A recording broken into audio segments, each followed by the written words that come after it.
Génesis 19, hermano. Vamos a leer solamente los primeros 29 versículos. Solamente los vamos a leer, hermano, para poder orar. Y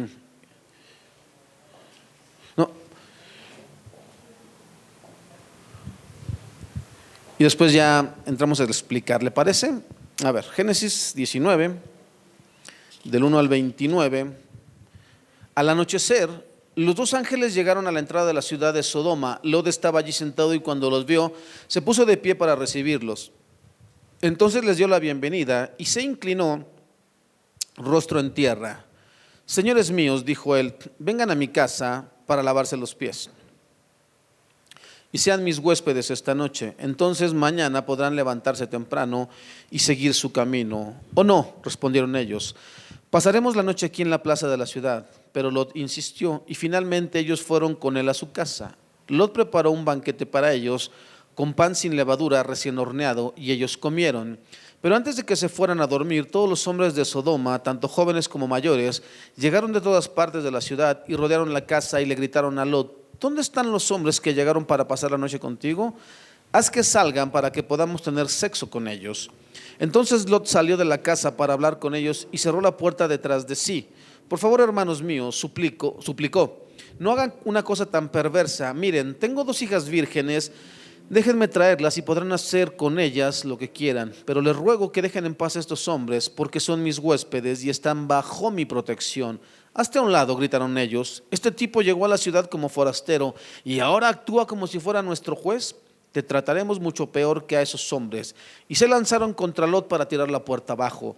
Pero los 2 ángeles extendieron la mano, metieron a Lot dentro de la casa y pusieron el cerrojo a la puerta. Luego dejaron ciegos a todos los hombres que estaban en la puerta de la casa, tanto jóvenes como mayores, los cuales abandonaron su intento de entrar.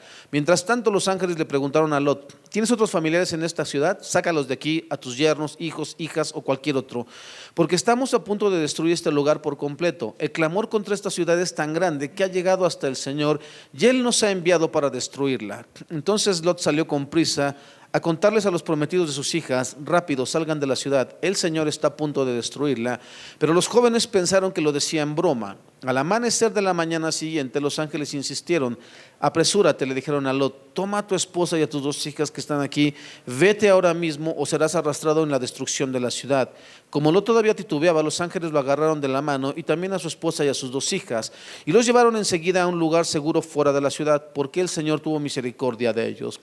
Cuando quedaron a salvo fuera de la ciudad, uno de los ángeles ordenó: corran y salven sus vidas, no miren hacia atrás ni se detengan en ningún lugar del valle, escapen a las montañas o serán destruidos. Oh no, mi señor, suplicó Lot, ustedes fueron tan amables conmigo y me salvaron la vida y han mostrado una gran bondad, pero no puedo ir a las montañas, la destrucción me alcanzaría allí también y pronto moriría. Miren, hay una pequeña aldea cerca, por favor, déjenme ir allá. ¿No ven lo pequeña que es? Así no perderé la vida. Está bien, dijo el ángel, concederé tu petición, no destruiré la pequeña aldea, pero apresúrate, escapa a la aldea porque no puedo hacer nada hasta que llegues allí. Esto explica por qué aquella aldea se conocía como Zoar, que significa lugar pequeño. Lot llegó a la aldea cuando el sol salía en el horizonte. Enseguida el Señor hizo llover de los cielos fuego y azufre ardiente sobre Sodoma y Gomorra. Las destruyó por completo junto con las demás ciudades y aldeas de la llanura. Así arrasó a todas las personas y a toda la vegetación. Pero la esposa de Lot miró hacia atrás mientras lo seguía y quedó convertida en una estatua de sal. Abraham se levantó temprano esa mañana y salió deprisa al lugar donde había estado en la presencia del Señor. Miró al otro lado de la llanura hacia Sodoma y Gomorra y vio que subían columnas de humo desde las ciudades como si fueran el humo de un horno. Pero Dios había escuchado la petición de Abraham y salvó la vida de Lot, a quien sacó del desastre que se tragó a las ciudades de la llanura. Le explico, hermano, la extensión del texto y por qué hay que leerlo todo es porque es un relato que usted y yo no vivimos. Si usted y yo hubiéramos sido testigos presenciales, Dios no lo pone aquí. Pero como no estuvimos, hermano, entonces necesitamos entender todo el contexto de lo que vamos a decir. ¿Ok? ¿Alguna vez, hermano, ha pensado que lo que parece una simple historia o un relato de la misma, en realidad son lecciones de diversos temas que se encierran en dicho relato? La vida de cada uno de nosotros, hermano, es una especie de relato para otros. Si usted ha puesto atención alguna vez a las enseñanzas que ha dado el pastor Lemus, en una de las primeras enseñanzas que él dio, él dijo: un día les voy a explicar por qué Dios tuvo que tratar así conmigo. Eso, hermano, es una historia y eso es un relato. ¿Y eso encierra qué? Enseñanzas. Eso es lo que estamos viendo hoy. Un relato que encierra enseñanzas que están ahí en el texto, hermano, y esa es la importancia de por qué tenemos que ir al texto. Aprender qué Dios dice. ¿Por qué escribió estas cosas Dios? Vamos a ver 3 temas que están aquí. Hay más, hermano, pero yo solamente quiero enfocarme en 3 temas que son los más que saltan hacia la vista, hermano. Dijeran por ahí los expertos, te golpean el rostro, hermano. Están ahí, pero pues a veces no los vemos, ¿ok? Y como dijimos, vamos a verlo en 2 partes, hermano. Hoy veremos la primera parte, la próxima semana terminaremos con estas 5 páginas. Los 3 temas a tratar son: ¿qué pasa con nuestras oraciones? Es decir, cuando oramos, hermano, ¿qué pasa? ¿Por qué a veces vemos respuesta? ¿Por qué a veces no vemos respuesta? Comentábamos ahorita entre los varones que si Dios lo permite, tendremos al pastor aquí hasta diciembre, si no es que se va antes. Porque la semana pasada estuvo allá en Mexicanos, por lo que sabemos, los hermanos estaban bien felices, ya no querían que se viniera, pero tiene que venir. Pero ya lo están esperando allá, hermano. Ya la iglesia dice, ya que se regrese el pastor, ya lo vemos bien, ¿no? Pero hay cosas que tiene que seguir tratando. Entonces, vamos a orar para que el Señor le dé tiempo para darnos algunas otras enseñanzas, ¿ok, hermanos? Entonces venga el martes, porque lo más seguro es que haya alguna enseñanza. Ahora, segundo tema: cuando la corrupción nos alcanza. Cuando la corrupción nos alcanza. ¿Por qué cuando la corrupción nos alcanza, hermano? Porque tú y yo fuimos rescatados de una vida de pecado, de una vida en ruinas espiritualmente hablando, hermano. Y se supone que Cristo, ¿qué? Nos limpió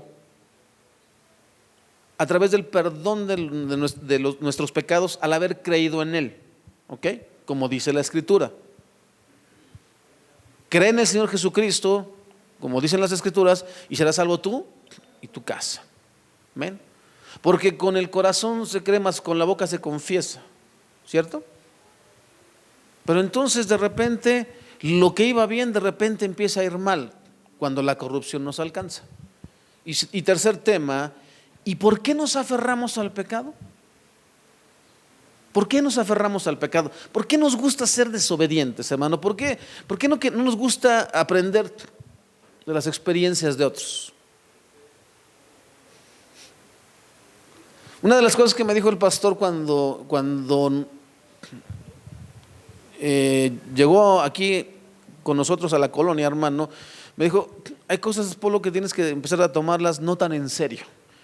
No te tomes tu papel de pastor tan en serio en algunas cosas. Como por ejemplo, no hagas tantos corajes. No vale la pena. Porque mira, tú te quedas con el entripado y los demás andan felices, ¿no? Entonces, bájale unas 3 rayitas a tu histeria y cuida a tu familia. Si puedes, ve y visita otras personas, ve y visita a tus amigos, ¿no? Si es que tenemos amigos, bueno, tenemos muy pocos amigos los pastores, muy pocos. Ahora, vamos a entrar de lleno. ¿Qué pasa con nuestras oraciones, hermano? Al final del capítulo 18 de Génesis, lo vimos la semana pasada, hermano, los versículos 27 al 29, vamos a verlos, los últimos 2 versículos del capítulo 18. Por favor, vamos a leerlos ahí para que alguien me ayude ahí, así fuerte. Y volvió a decir: no se enoje ahora mi señor si hablare solamente una vez, quizás se hallaran allí 10. No la destruiré, respondió, por amor a los 10. Y Jehová se fue luego que acabó de hablar a Abraham, y Abraham volvió a su lugar. Pareciera que se queda en suspenso. ¿Le concedió Dios su petición a Abraham o no se la concedió? Versículos 27 y 29, 27 al 29 de Génesis 19, que acabamos de leer, hermano, dice lo siguiente: Abraham se levantó temprano esa mañana y salió deprisa al lugar donde había estado en la presencia del Señor. Miró al otro lado de la llanura, hacia Sodoma y Gomorra, y vio que subían columnas de humo desde las ciudades como si fuera el humo de un horno. Pero Dios había escuchado la petición de Abraham y salvó la vida de Lot, a quien sacó del desastre que se tragó a las ciudades de la llanura. En base a lo que leímos, hermano, pregunta: ¿Dios le concedió o no le concedió la oración que hizo Abraham? No.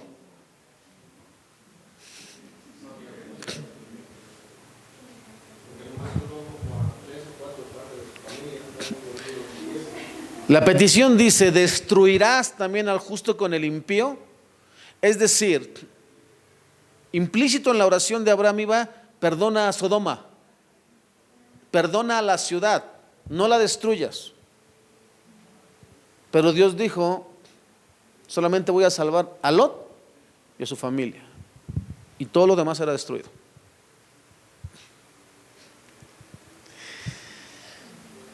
¿Qué explico?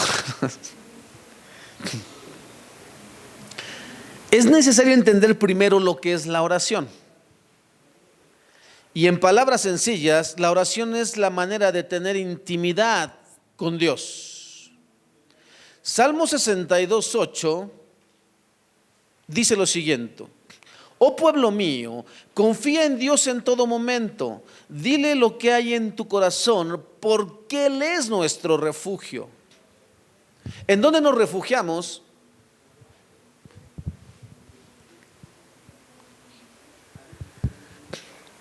¿En dónde nos refugiamos? La manera, hermano, de tener intimidad con Dios, ¿cuál es? Pero cuando hay problemas, ¿a quién vamos? Le voy a hablar a mi mamá, le voy a hablar a mi papá, le voy a hablar a mi amigo, le voy a hablar a mi maestro que ni cristiano es, ¿no? Le voy a hablar al pastor que está descansando en su casa tranquilamente. Pero no vamos a Dios, hermano. Es el problema, por eso nos cuesta tanto trabajo la oración. No nos es algo familiar. El primer lugar al que tenemos que correr, hermano, cuando hay una situación en nuestra vida es a Dios. El primer lugar. Y después sí, ya a lo mejor hace poco un hermano de aquí en la iglesia me decía: ¿cómo estás? Y ya le dije: mira, las cosas están así. Me dice: ¿hay algo que te puedo echar la mano? Le dije: ahorita de momento es todo bien. Si algo sucede, yo te aviso. ¿Va? Pero eso solamente, hermano, en los tiempos cuando ya de plano es muy necesario. Entonces sí, buscas a esa persona porque es necesario que también, ¿qué? Descargues el corazón. Pero el primero debe ser Dios, hermano. ¿Ok? Entonces, así que diremos que la oración es profunda pero no complicada. Fíjate bien, hermano. Tú nunca vas a ver una oración de Jesús como las que se hacen en muchas iglesias el día de hoy, hermano. Estoy hablando cuando Jesús le iba a devolver la vida a Lázaro. ¿Qué dijo el Señor? La oración fue bien sencilla: Señor, yo te doy gracias porque yo sé que tú siempre me oyes. No estoy levantando la voz por causa mía, sino por causa de estos, para que vean y crean que tú siempre me oyes. Eso, yo lo estoy parafraseando, hermano, así no dice el texto. Y después, ¿qué dijo? Lázaro, ven fuera, y ya. Si hubiera sido, hermano, un hermano de estos tiempos, oh Señor, no me estoy burlando, pero fíjese nada más lo complicado que indica que usted y yo no tenemos intimidad con Dios. Oh Señor del cielo y de la tierra, oh Padre omnipotente, tú que todo lo puedes. Va implícito, si es omnipotente, todo lo puede, ¿sale? Tú que todo lo puedes. Padre omnisciente, tú que todo lo sabes. Va implícito, hermano. Pero nos encanta a nosotros, ¿qué? Complicar las cosas. Padre omnipresente que estás en todo lugar. Señor y Dios, tú que abriste el mar rojo, Señor, para que tu pueblo pasara por en medio, Señor, y que derribaste las murallas. Y Jesús solamente, el Señor Jesús solamente dijo: Lázaro, ven fuera. Y ya.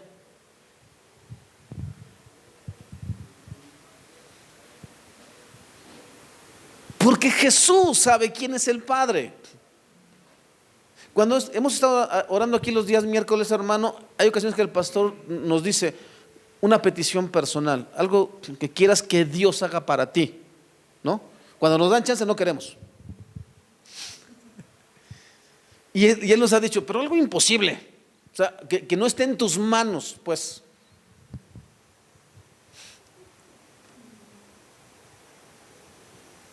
Que tenga para comer hoy. Oh. Eso no es imposible, hermano.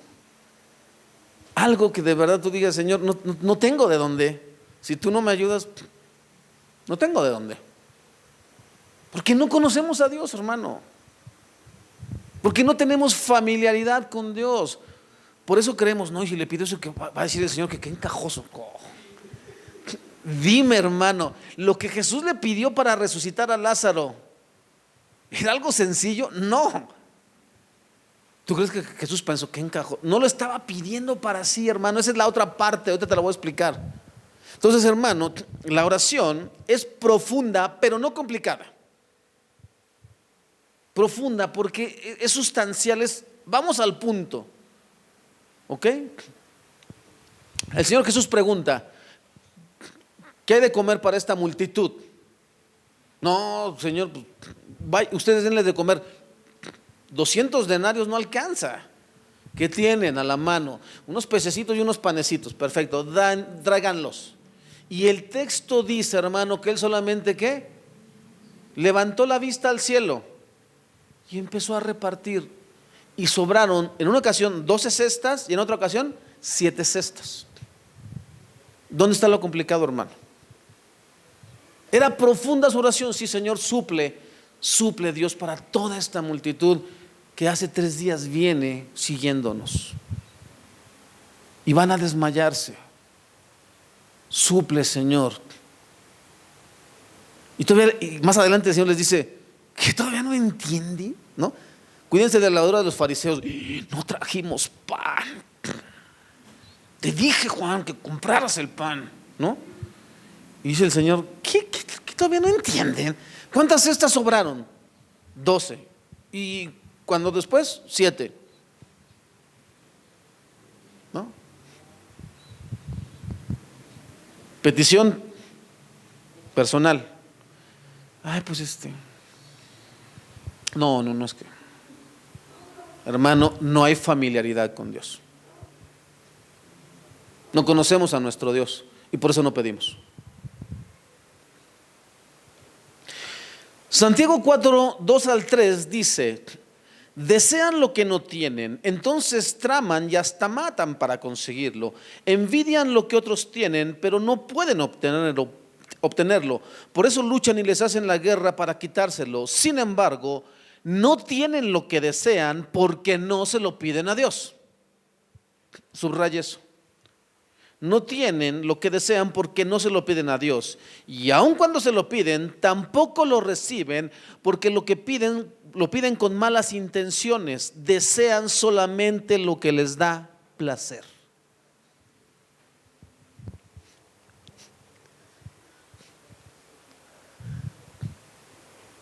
¿Qué placer podría obtener Jesús en que Lázaro resucitara? Él lo dijo unos versículos anteriores, si no es que un capítulo anteriormente, cuando le informan: al que amas está enfermo. Y Jesús dice claramente: no se preocupen, esta enfermedad no es de muerte. Y después lo dice claramente: Lázaro murió. Pero esto solamente es ¿para qué? Para gloria de Dios. ¿Qué estaba buscando entonces Jesús? La gloria de Dios. ¿Qué buscamos tú y yo con nuestras oraciones? ¿La gloria de Dios o satisfacer nuestros malos deseos? Ay, Señor, si tú me concedes ese auto que tanto quiero, Señor. No cualquier cochinada de auto, Señor, porque me lo enseñaron en TV Enlace. Pide bien, pide un Mustang, un Transformer pide. Y dile qué color. Y dile cómo quieres las llantas, así anchas, ¿no? Y ahí está uno, ¿no? Sí, Señor, yo quiero un Transformer como Bumblebee.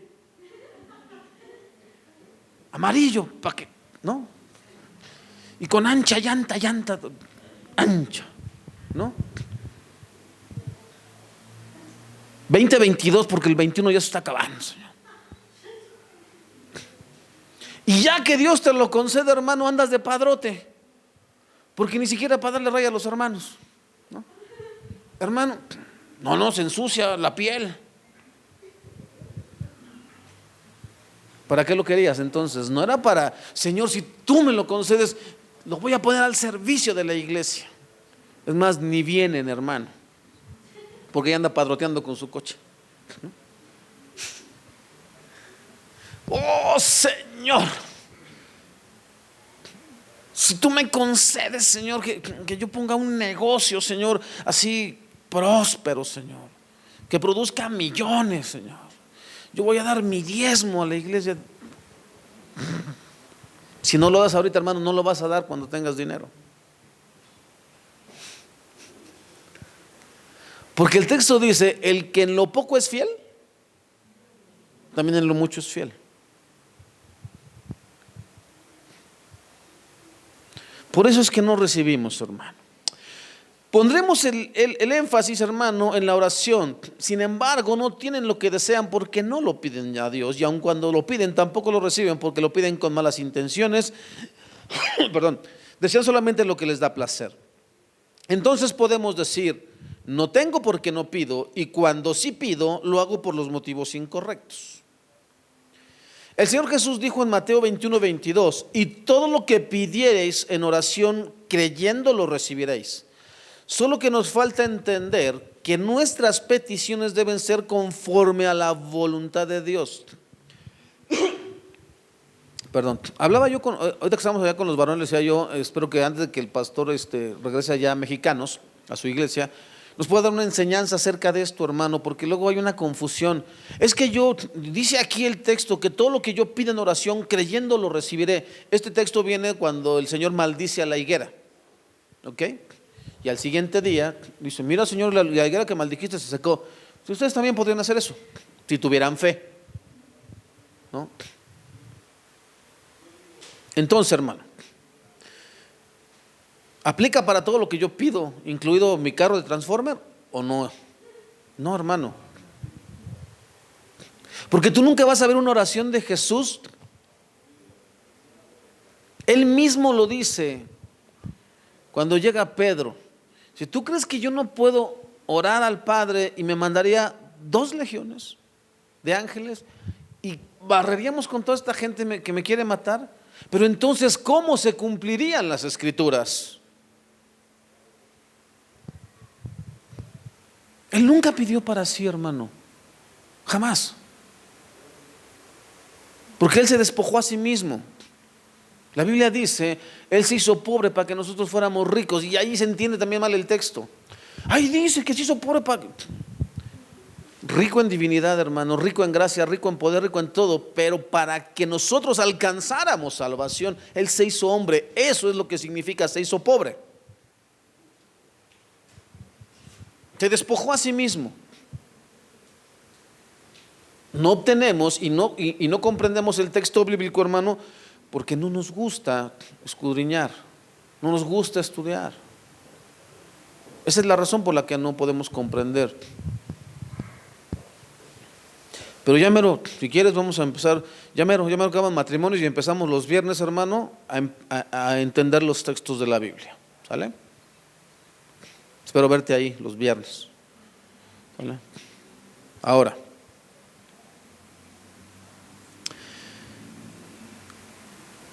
otra cosa que debemos entender es que las oraciones que contienen una petición a Dios tienen 2 partes básicas: la petición y el motivo. Cuando el pastor nos dijo que estuviéramos orando por él, no está pidiendo ninguna oración egoísta, hermano. Está diciendo: hermano, oren por mí para que Dios me conceda sanidad, como Él quiera. Ya sea que haga así y me sane, o como lo ha estado haciendo el Señor. Pero la oración sostiene ¿qué? Si tú has leído el libro de los Hechos, hermanos, los primeros capítulos, hay una parte donde dice que Herodes, creo que fue Herodes el que mató al hermano de Pedro, a Santiago.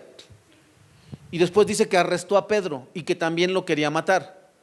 Y dice que la iglesia estaban reunidos y estaban ¿qué? Orando por Pedro. Al grado tal que Dios envía un ángel que libra las cadenas de Pedro y lo saca milagrosamente. Y después Pedro se aparece en la puerta de la casa y sale una muchacha y dice, bien feliz, que lo deja allá afuera, y ahí está Pedro. Y Pedro vienen los soldados, ¿no? ¿Qué provocó eso, hermano? La oración. Esa es la razón. No creo que nomás estamos orando aquí, están orando en mexicano y están orando en muchos lugares en donde hay personas que estiman al pastor. Estamos orando. Aquí usted no lo sabe, pero estamos orando por el pastor Ezequiel, porque él también se vio afectado en su salud, en su espalda. ¿Ok? Y estamos orando continuamente por las iglesias que conocemos, por el pastor Marcelo, por las iglesias de Huatulco, por las iglesias de mexicanos, por el IENAI. Incluso, hermano, seguimos orando, hermano, para que Dios tenga misericordia de casa del alfarero, incluido el pastor que está ahí puesto, hermano. Hasta que Dios no nos diga lo contrario. Dice el texto bíblico que debemos ser como nuestro Padre es, misericordiosos. Y eso ya es un asunto personal, hermano. Cada quien debe tener convicciones, ¿ok? Pero eso es lo que hace la oración.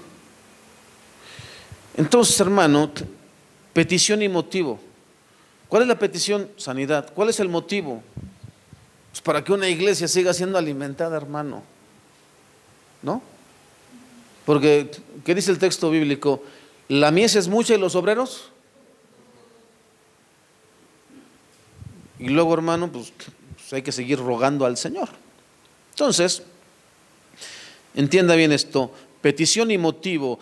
Esto significa ¿qué pido y por qué lo pido? Y esto nos da 4 posibles respuestas de Dios. Escuche lo que le voy a decir, hermano, No tiene nada que ver con lo que alguna vez alguien dijo. Dios tiene 3 respuestas. Para mí, en lo personal, de acuerdo a lo que he estudiado en la Biblia, hermano, solamente hay 2 respuestas de parte de Dios para la oración: sí o no. Hay quien dice que Dios dice espere. No, para mí es no. Y no me he encontrado una sola, hermano. Cuando Dios le dice al pueblo de Israel, estad quietos y conoced que yo soy Dios, le está diciendo no hagan nada. Cuando David le pregunta, Señor, ¿iré tras los filisteos? Ve. Y después le vuelve a preguntar, Señor, y me dice no. Cuando tú escuches, es no. Ahí no es espera. No hagas nada. Cuando ves que pasa esto, entonces ya actúas. Entonces, hermano, para mí es bien sencillo, porque la Biblia dice, sea tu sí, sí, y sea tu no, no. Por eso no, para mí no cabe una tercera respuesta de espera. Para mí es o sí o no. Ahora, déjame explicarte en qué consiste esto de las 4 posibles respuestas de Dios. Dios puede decir sí a nuestra petición, pero no a nuestro motivo. En Números 11, 4 al 6, hermano, dice la palabra del Señor, por cuestión de tiempo lo quiero resumir, que la gente extranjera se mezcló con ellos. ¿Te acuerdas cuando sacan al pueblo de Egipto? No iban solamente judíos, iba también ¿qué? Gente que estuvo ahí. Y dice que empezaron a llorar. ¿Quién nos diera a comer carne? ¿Se acuerda que les daba el Señor? Maná, ¿cierto? Y ellos querían ¿qué? Carne. Y dice que empezaron a llorar, ¿sale? Y que se acordaban de ¿qué? De los pepinos, de los melones, de los puerros, las cebollas y los ajos. Y ahora nuestra alma se seca, pues nada sino este maná ven nuestros ojos. Y el Señor respondió a su petición, pero los castigó por su motivo. Porque si usted sigue leyendo, versículos 32 y 33 de Números 11 dice: entonces el pueblo estuvo levantado todo aquel día y toda la noche y todo el día siguiente, y recogieron codornices, el que menos recogió 10 montones, y las tendieron para sí a lo largo de alrededor del campamento. Aún estaba la carne entre los dientes de ellos antes de que fuese masticada, cuando la ira de Jehová se encendió en el pueblo, e hirió Jehová al pueblo con una plaga muy grande. Sí les concedió la petición, pero los castigó por el motivo. Entonces, Dios puede decir sí a nuestra petición, pero no a nuestro motivo. ¿Sale? Señor, quiero que me concedas que yo me case. Es un ejemplo solamente, ¿sale? Y te deja que te cases, hermano, pero no con la persona correcta. Pero yo oré al Señor, pero tenías un motivo egoísta. Porque, por ejemplo, tal vez escogiste a la persona con la que te casaste porque tiene dinero, tal vez. Tal vez porque solamente te fijaste en el físico, tal vez. Te concedió tu petición, pero el motivo lo vas a pagar. Ahora, eran gente egoísta, miope y glotona, con mente de esclavos, que valoraban más su estómago lleno más que el sabor dulce de la libertad. Así que cuidado con las peticiones que le hacemos a Dios, pues Él puede corregirnos como lo hizo con el pueblo de aquel tiempo. Número 2, Dios puede decir no a nuestra petición, pero sí a nuestro motivo. Como en el caso de Abraham. ¿Qué le concedió? ¿La vida de quién? Pero él estaba orando, hermano. El motivo, la motivación de Abraham era que rescata a Lot y a sus familiares. O sea, ¿está bien? Tu motivación está mal porque tu motivación solamente está enfocada en la vida de tus familiares y no en mi justicia. Por eso Dios destruyó a Sodoma y a Gomorra, porque Dios no ve lo que ve el hombre. Él dijo, esas ciudades están hartas, ahorita te lo voy a explicar, hermano, hartas de corrupción, deben ser destruidas. Pero, como tú eres mi amigo, te concedo la petición, guardaré la vida de Lot y su familia. Ahora, número 3, hermano, Dios puede decir sí a nuestra petición y sí a nuestro motivo. En el primer libro de los Reyes, capítulo 18, versículos 21 en adelante, hermano, si quieres leer todo en casa, ya es asunto tuyo. ¿Me ayudas, Baña, por favor? Del 21 al 24. Y acercándose Elías a todo el pueblo dijo: ¿Hasta cuándo claudicaréis vosotros entre dos pensamientos? Si Jehová es Dios, seguidle, y si Baal, id en pos de él. Y el pueblo no respondió palabra. Y Elías volvió a decir al pueblo: solo yo he quedado profeta de Jehová, mas de los profetas de Baal hay 450 hombres. Dénsenos pues 2 bueyes y escojan ellos uno y córtenlo en pedazos y pónganlo sobre leña, pero no pongan fuego debajo. Y yo prepararé el otro buey y lo pondré sobre leña y ningún fuego pondré debajo. Invocad luego vosotros el nombre de vuestros dioses y yo invocaré el nombre de Jehová. Y el Dios que respondiere por medio del fuego, ese sea Dios. Y todo el pueblo respondió diciendo: bien dicho. Fíjese bien, hermano, usted y yo conocemos la historia. Dice que él le dijo, ustedes son más, ustedes primero. Y estaban ahí, dieron las 2 y las 3 y las 4 y aquellos estaban hasta saltando y se cortaban. Y Elías se reía. A lo mejor fue al baño, por eso no los escucha, ¿no? Total, que se cansan y nunca respondió Baal, porque no hay otro Dios más que el Dios del cielo, Jehová de los ejércitos, Jehová su nombre es. Y solamente su Hijo Jesucristo y solamente su Espíritu Santo, y párale de contar. ¿Vale? Y entonces dice, bueno, me toca a mí. Hagan una zanja y rieguen 3 veces 3 cántaros de agua, que eran muchos litros de agua, hermano, muchos litros. Y entonces, hermano, versículos 36 al 39, hija, por favor. Versículos 36 al 39. Cuando llegó la hora de ofrecerse el holocausto, se acercó el profeta Elías y dijo: Jehová, Dios de Abraham, de Isaac y de Israel, sea hoy manifiesto que tú eres Dios en Israel, y que yo soy tu siervo, y que por mandato tuyo he hecho todas estas cosas. Respóndeme, Jehová, respóndeme, para que conozca este pueblo que tú, oh Jehová, eres el Dios, y que tú vuelves Entonces cayó fuego de Jehová y consumió el holocausto, la leña, las piedras y el polvo, y aún lamió el agua que estaba en la zanja. Viéndolo todo el pueblo se postraron y dijeron: Jehová es el Dios, Jehová es el Dios. Elías recibió exactamente lo que le pidió a Dios. La oración del profeta Elías fue de acuerdo a la voluntad de Dios y para la gloria de Dios. Cuando es así, hermano, las oraciones, nosotros, hermano, no creo que estamos orando para que, y que se quede aquí con nosotros y ella pueda descansar. Es que es bien padre, ¿no? ¿Te diste cuenta de la alabanza, hermano? Que es muy diferente cuando están todos los instrumentos en armonía. Cuando hay, ¿no? Pero el pastor tiene su iglesia. ¿A quién no le gustaría estar trabajando con alguien que tú sabes que trabaja para Dios? Recibir órdenes de alguien que sí sabe es bien sencillo, hermano. Al menos para mí. Pero Dios no me llamó a la comodidad, me dijo: no, usted en la suya y él en la suya.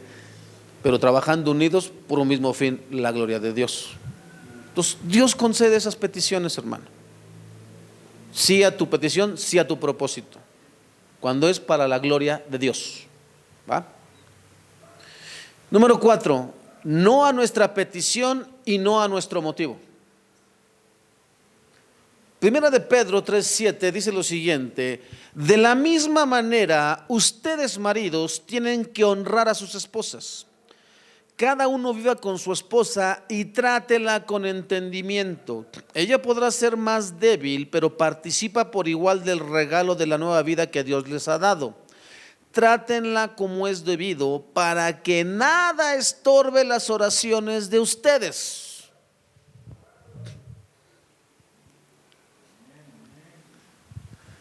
Señor, ayúdame, Señor. Pero mi trato para con nuestra esposa, hermano, no es conforme a Dios dice. Dios ni te escucha. Porque obedeces a Dios, hermano, o obedeces a Dios. Mire, yo sé, hermano, que algunas esposas son como la piel de Judas, hermano. Yo lo sé. Pero si tú le tienes más miedo a tu esposa que a Dios, tienes un problema, ¿vale? Entonces, tú teme a Dios. Tú estás en buenos términos con Dios. Ama a tu esposa como lo estamos viendo los días viernes, ¿sale? Y Dios te va a conceder tus oraciones. Pero si tú y yo, hermano, descuidamos esa parte, Dios no va a contestar nada. Porque dice aquí, hermano, que el término griego que se traduce como estorbo, es decir, para que vuestras oraciones no tengan estorbo, es la palabra en copto, con K, en copto, que significa cortar dentro. Se usaba para impedir el paso a personas inutilizando el camino o colocando un obstáculo infranqueable a su paso. Metafóricamente, poner obstáculos en el camino para llegar a otros o detener innecesariamente una persona, dificultar el progreso de la vida cristiana. ¿Te digo algo, hermano? Muchos de nosotros, de los que estamos aquí sentados, ya deberíamos saber predicar. Ya deberíamos. Nada más por tantos años de estar escuchando. Es increíble, hermano, que muchos no sabemos ni cómo acercarnos a un inconverso. No tenemos tema de conversación.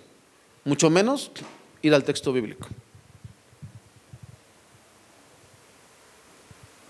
Y eso, hermano, ¿sabes por qué es? Porque nuestras oraciones no llegan a Dios por nuestra manera de vivir.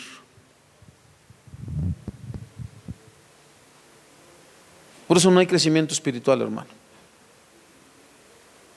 Por lo anteriormente expuesto es que decimos que de acuerdo a la Escritura, la respuesta de Dios a la oración es sí o no. O Dios te dice sí, o Dios te dice no. ¿Ok?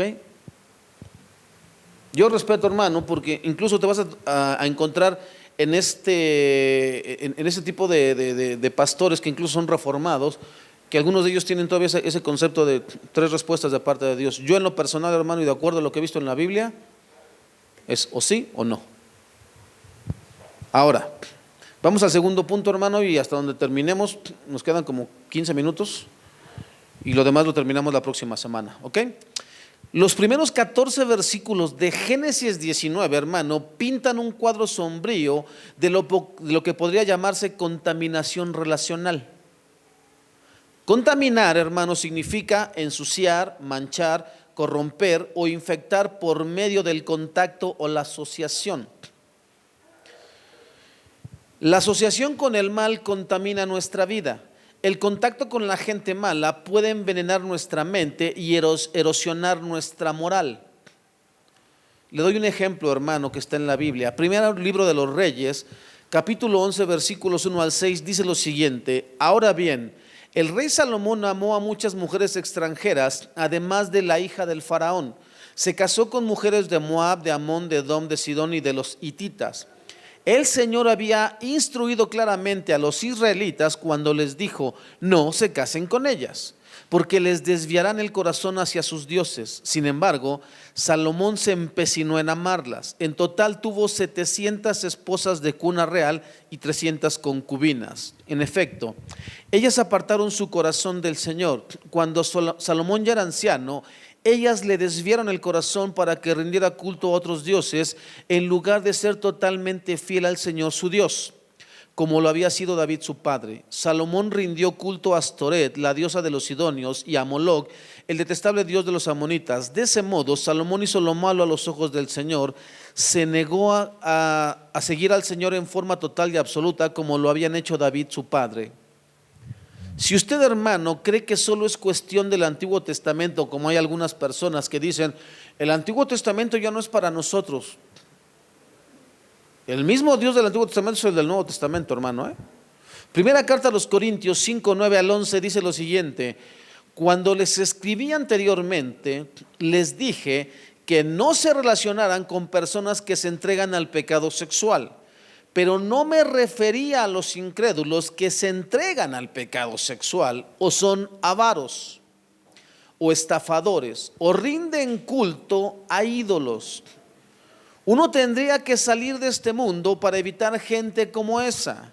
Lo que quise decir es: no se relacionen con ninguno que afirma ser creyente y aún así se entrega al pecado sexual, o es avaro, o rinde culto a ídolos, o insulta, o es borracho, o estafador. Ni siquiera coman con esa gente.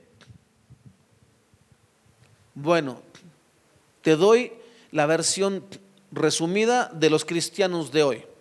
Yo tengo un familiar, hermano, que es narcotraficante. Y no solamente no le dejo de hablar, sino que hasta lo invito a mi casa. Y no solamente lo invito a mi casa, sino que hasta le aplaudo sus payasadas que está haciendo, y si puedo le pido dinero prestado. Pero me digo cristiano. Y tú, hermano, estás mal. De acuerdo a lo que estamos leyendo en el texto bíblico, hermano, relacionar tu vida con una persona de esa índole, hermano, es traer condenación hacia tu vida. Porque el cristiano, según lo leímos el día viernes, debe ¿qué? Oponerse a las obras de las tinieblas. No las debe aplaudir, las debe censurar. Porque eso es lo que dice Dios. Pero nosotros somos más buenos que Dios.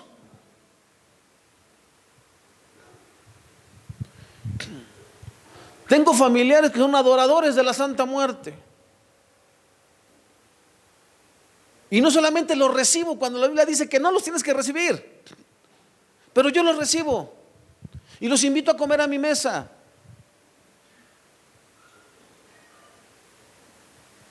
Y un día me invitan a su templo y voy, porque los ídolos nada son. No, yo creo en el texto bíblico, hermano. Pablo dice: los ídolos nada son. Pero también creo en lo que dice la palabra cuando dice: ¿qué comunión tienen la luz con las tinieblas, el diablo con Jesucristo? Nada. ¿A qué me voy a meter a un templo donde no alaban a Dios, donde lo niegan, donde lo maldicen? Yo tengo un familiar, hermano,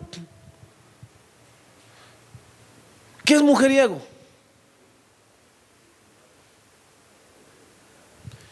Y lo veo. Y lejos de amonestarlo,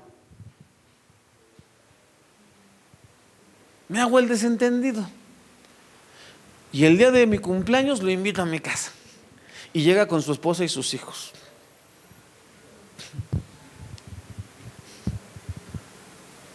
Lo que no te dije, hermano, es que eso es lo que Pablo está diciendo. Para nunca relacionarte con ellos tendrías que salir de este mundo. Lo que está diciendo Pablo es lo siguiente: hay un hermano o hermana en la iglesia que está con nosotros adorando al Señor, y el lunes te lo encuentras, hermano, con su cigarrote.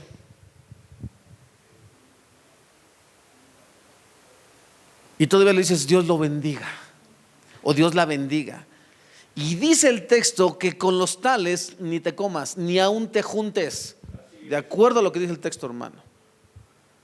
Un hermano, una hermana que los domingos o está en la iglesia con nosotros, estoy hablando metafóricamente, hermano, y el lunes lo ves salir de un hotel o la ves salir de un hotel con alguien que no es su marido o no es su esposa.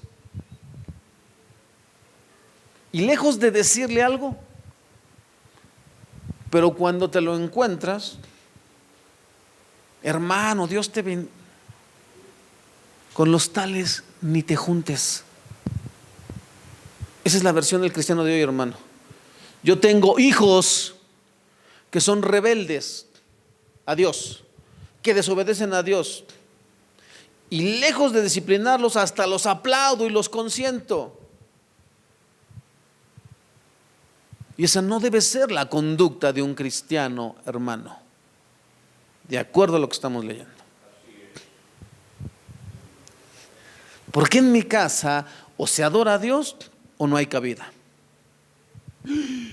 Usted expulsaría a un bebé de 2 años, no sé usted. Insolente, hermano. Yo no estoy hablando de un bebé de 2 años no estaría en rebeldía. Yo le estoy hablando, hermano, de adolescentes para arriba. Yo sé que mi hija que se dice cristiana o mi hijo que se dice cristiano se anda acostando con medio mundo. Es mi deber que ponerle un alto. En esta casa las cosas no son así, o píntese. Pero en esta casa no puede vivir, porque aquí se adora a Dios. No, ¿cómo cree, pastor?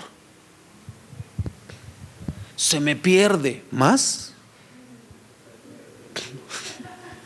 Más perdido que andar fornicando, hermano. Yo no entiendo. No, ¿qué tal si se muere? ¿Qué no has leído la Biblia, hermano? Que Dios toma venganza de aquel que se burla de él. ¿No te acabo de hablar de Ananías y Zafira? ¿Qué hizo Dios con ellos? Los mató. ¿Por qué te sorprendería que a tu hijo o a mis hijos, si se rebelan contra Dios, les pasara lo mismo? Porque esto, hermano, para ti y para mí no significa nada. Solamente es un libro de historias bíblicas. No es la palabra de Dios, porque si fuera la palabra de Dios viviríamos. La tendríamos arraigada en el alma, hermano, y actuaríamos conforme a esto, pensando: si Dios le concedió a Abraham su petición, ¿no concedería la mía si yo lo honro? No oro, Señor, para que tú le evites sufrimiento a mis hijos. Oro, Señor, para que los salves. Los pongo en tus manos para que tú, Señor, trates con ellos y salves su alma. ¿Y tú qué sabes lo que Dios va a hacer? ¿Tú qué sabes lo que Dios va a hacer? Y un día te pueda sorprender que tu hijo o tu hija le están sirviendo a Dios con todo su corazón, porque confiaste en el Señor y no en tus tristes sentimientos. Porque, ay no, ¿qué le va a pasar? Lo que le pase. Sí.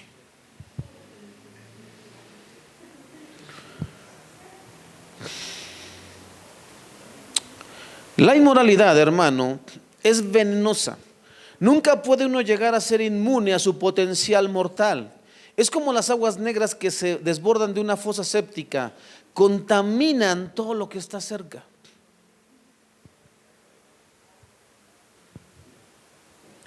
La semana pasada, hermano, dijimos que la palabra Sodoma casi siempre es asociada ¿con qué? Con homosexualidad. Pero también dijimos que las razones por las cuales estas ciudades fueron destruidas están en Ezequiel 16, 49 y 50. ¿Me ayuda, siga, por favor? Hoy tengo aquí a mi apuntador.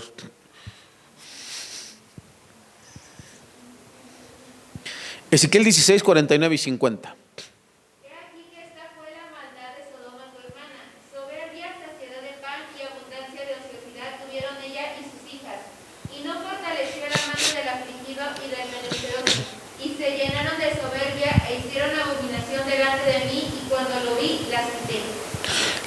Esta versión dice: los pecados de Sodoma eran, salud, el orgullo, la glotonería y la pereza.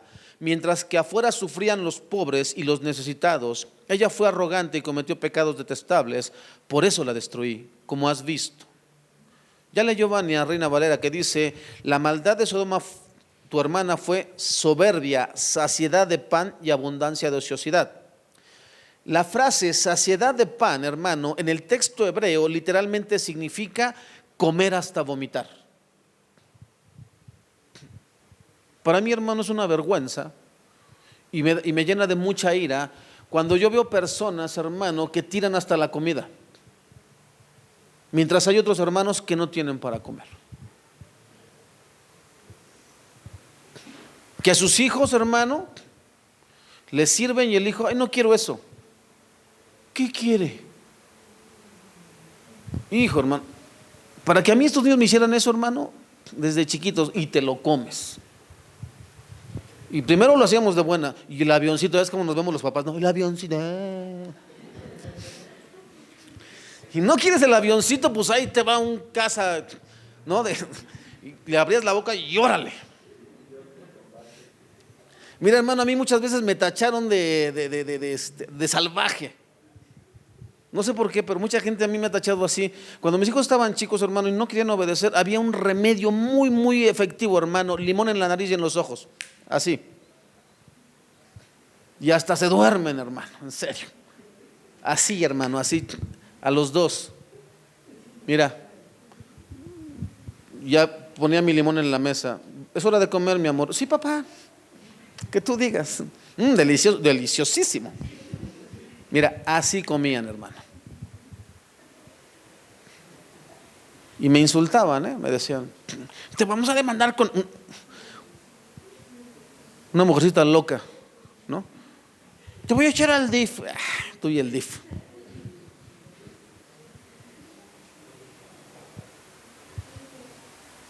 Pregúntame si no comen todo el día de hoy. Lo que les dé se lo comen. Hermano, los niños no mandan, los adolescentes no mandan, los jóvenes no mandan. En la casa mandan papá y mamá, y el que no esté de acuerdo, váyale buscando. Al menos en mi casa, hermano, no sé en la suya. En la mía es así. Y ellos lo saben.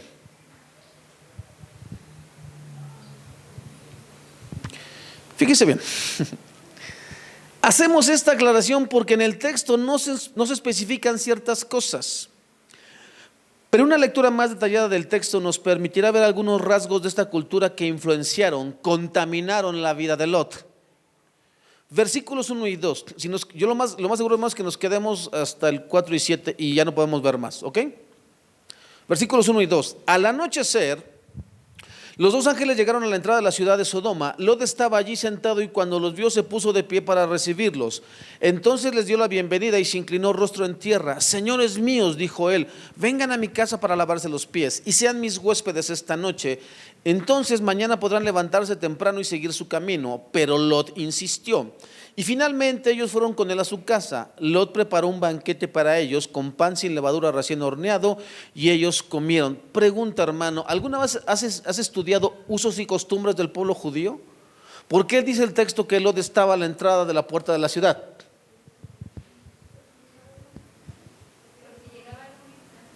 No, pero ¿por qué en la puerta de la ciudad?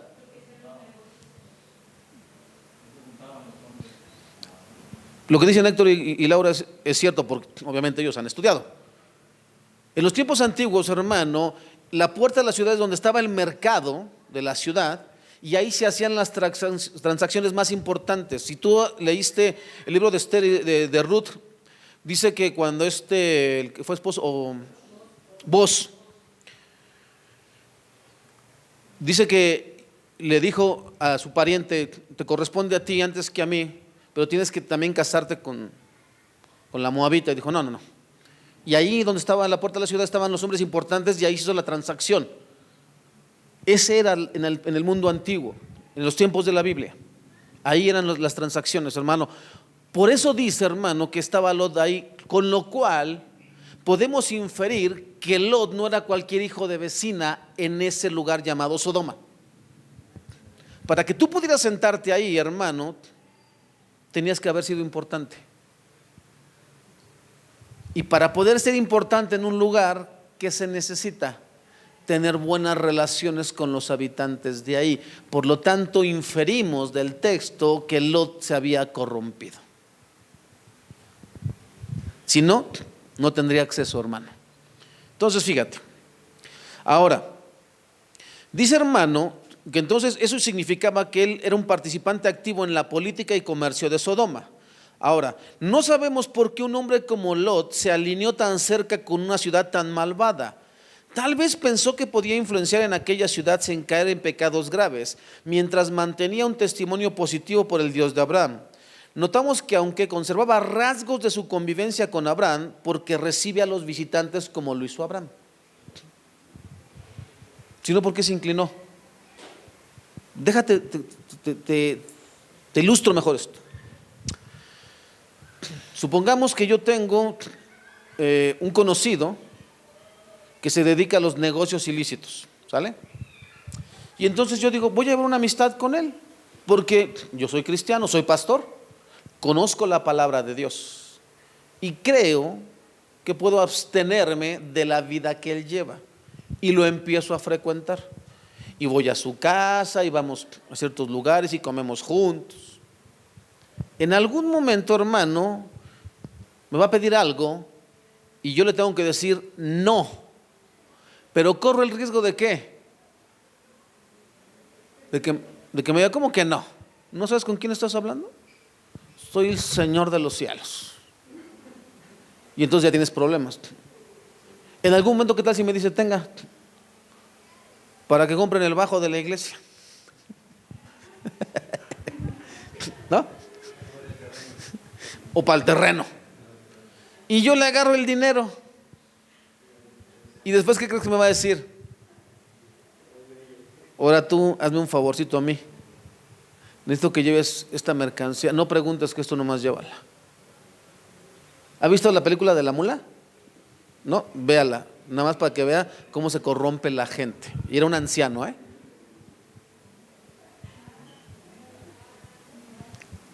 Eso es lo que le pasó a Lot, hermano. Eso es lo que le pasó a Lot. Pero él tenía buenos cimientos porque había sido educado con Abraham. Y por eso es que se inclina y recibe a los visitantes. ¡Ey, no pasen de largo! Vamos a continuar. Dice: no perdamos de vista que estos dos varones, hermano, eran en realidad ¿qué? Ángeles. Así que ellos no corrían ningún peligro. Creemos que en realidad estaban probando a Lot. Porque ¿qué les dice Lot? Vengan, pasen en mi casa. ¿Y qué dicen? No, aquí no vamos a quedar. Aquí vamos a dormir. Pero ¿qué dice Lot? No, porque Lot sí sabía lo que pasaba en esa ciudad. Así como tú y yo sabemos qué pasa en nuestras familias y no queremos hacer nada. Tú y yo sabemos lo que está mal en nuestras familias, en nuestros hogares, en nuestros matrimonios. ¿Y sabes qué? No queremos hacer nada. Pasamos de largo. ¿Por qué insistía tanto Lot? Porque él había visto cómo trataban a los extranjeros. Sabían que abusaban de ellos. Porque eso es lo que dice el texto. Estaban probando realmente, en realidad estaban probando a Lot para saber qué tanto se había corrompido. No olvidemos que Abraham se había referido a Lot como justo. ¿Destruirás al justo con el malvado? Él tenía en su corazón, te pongo el ejemplo. Yo creo, hermano, que tanto el pastor Lemos como el pastor Ezequiel confían en que un servidor ¿qué? Camine en rectitud con el Señor. Yo creo eso. Si no, yo creo que el pastor ni me hubiera buscado. Si supiera que yo ando bien desviado, diría, no, pues, ¿para qué le pido apoyo, no? Mucho menos estaría colaborando con nosotros, hermano. No tendría sentido. Pero yo creo que ellos confían en su corazón en que lo que me enseñaron lo voy a poner en práctica. Yo creo que Abraham pensó lo mismo de Lot, por eso lo llamaba justo. Yo confío en que mis hijos, ahora que regresen a clases presenciales, se van a comportar. Bueno, aparte mandé poner cámaras en las escuelas, ¿no? Por si no lo había notado, la maldad de los habitantes de esa ciudad de Sodoma y Gomorra era en extremo depravada. Versículos 4 y 7. Pero antes de que se fueran a dormir, todos los hombres de Sodoma, tanto jóvenes como mayores, llegaron de todas partes de la ciudad y rodearon la casa y le gritaron a Lot: ¿dónde están los hombres que han llegado para pasar la noche contigo? Haz que salgan para que podamos tener sexo con ellos. Y entonces Lot salió de su casa para hablar con ellos y cerró la puerta detrás de sí. Por favor, hermanos míos, suplicó, no hagan cosa tan perversa. Lot sabía lo que pasaba y se quedó. No se fue de Sodoma. ¿Por qué? Porque hacía negocios muy importantes, porque ganaba mucho dinero. Por eso nosotros, hermano, nos encanta el pecado, porque Dios no me satisface. No encuentro plenitud en la comunión con mis hermanos y en la iglesia y en la Biblia. Necesito de vez en cuando un bailongo. Necesito de vez en cuando música del mundo. Necesito de vez en cuando meterme un cigarro, meterme alcohol. Necesito de vez en cuando ponerme un tatuaje para que vean que yo sí comprendo a los tatuados. Usted puede revisar, hermano, le puede preguntar a mi esposa. No tengo un solo tatuaje, y eso que anduve metido en la droga y en el alcohol mucho tiempo y nunca me tatué. ¿Me tatuaría el día de hoy que estoy sobrio? Sería un absurdo, una locura, una estupidez. Y los cristianitos de hoy se andan tatuando. Que porque les dijo un pastor que mientras no se vea no pasa nada. Que porque les dijo un pastor que Cristo ya pagó por todo eso. Yo no entiendo, hermano, de verdad no entiendo. Digo, si estabas tatuado cuando llegaste al Señor, pues no le podemos hacer nada. No conocías de Dios. Pero si ya conoces de Dios, dame un argumento válido para hacer esa tontería. Dame un argumento válido. Si la Biblia dice que nuestro cuerpo es el templo del Espíritu Santo, ¿y qué hay de aquel que destruye el templo? Pero ¿sabes por qué no hacemos caso, hermano? Porque no tomamos en serio a Dios, no tomamos en serio la palabra de Dios. Creemos que Dios solamente está jugando con nosotros. Creemos que Dios es como nosotros cuando le decimos al niño: ya te dije que te estés quieto, la próxima vas a ver. Mira que me estás acabando la paciencia. Te doy 3. 1. Si le vas a dar, dale. Si no, por eso los hijos, tal Lorenza, ¿no? Mi papá, ese nada más grita, pero no hace nada. Zorrájale, hermano, y vas a ver si no. Para que cuando le digas así, no, ni le digas, nomás le hizo así. Y ya. ¿Para qué andar gastando saliva, hermano? ¿No?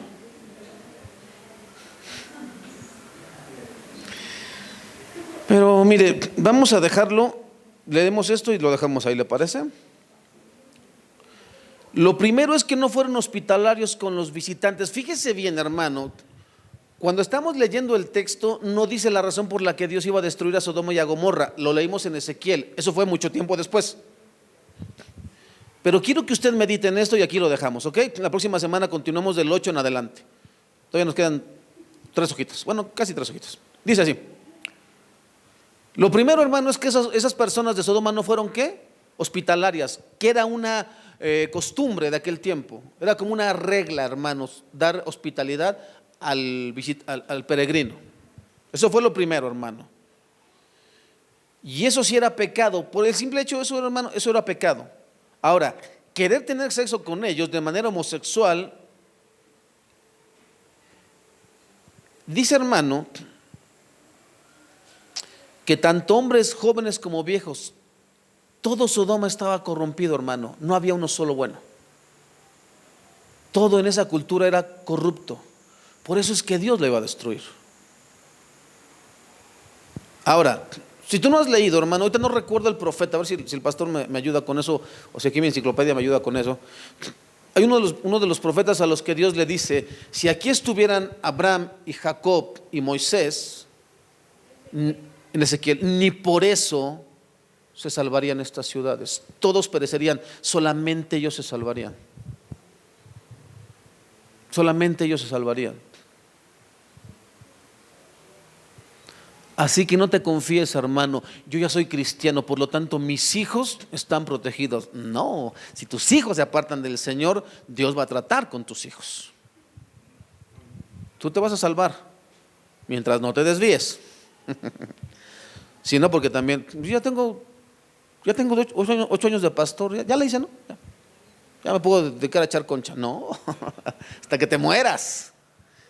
No vamos a dejar de ser pastores hasta que nos vayamos con el Señor. Mientras tanto, y eso me lo enseñaron, el pastor me lo enseñó desde que yo empecé en el ministerio, no hay vacaciones para el cristiano. ¿En qué sentido? Aunque andes de vacaciones eres cristiano, ¿vale? No que me voy a echar una nadita al mar y voy a andar ahí de lujurioso. No, sigue siendo cristiano y Dios te ve. Así que se mete con visor y así nomás, así, en la tierra. Para que no ande viendo colas ajenas, ¿sale? Si eres soltero es otro boleto, hermano, y no ande de lujurioso, ¿vale? Pero el soltero tiene otras libertades que los casados no tenemos. Así como los casados tenemos placeres que los solteros no pueden tener, ni aunque las maestras de la escuela te digan que te puedes autosatisfacer. No. La respuesta es no, no a la masturbación, hermano. Joven, jovencita, adolescentes. No. ¿Ok? Lo dijo mi coordinadora. Se va a ir al infierno tu coordinadora junto contigo.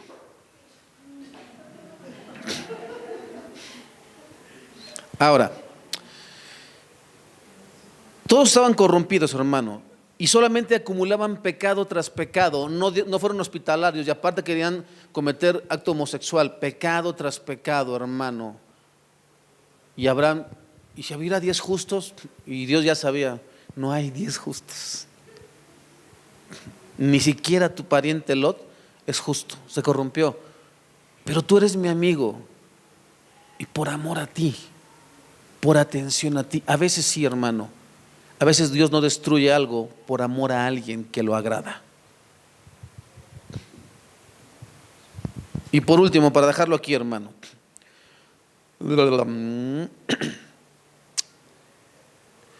pero el hecho es que en el texto insinúa que estaban dispuestos a violar a los visitantes. Dice: haz que salgan para que podamos tener sexo con ellos. Entonces Lot salió de la casa para hablar con ellos y cerró la puerta detrás de sí.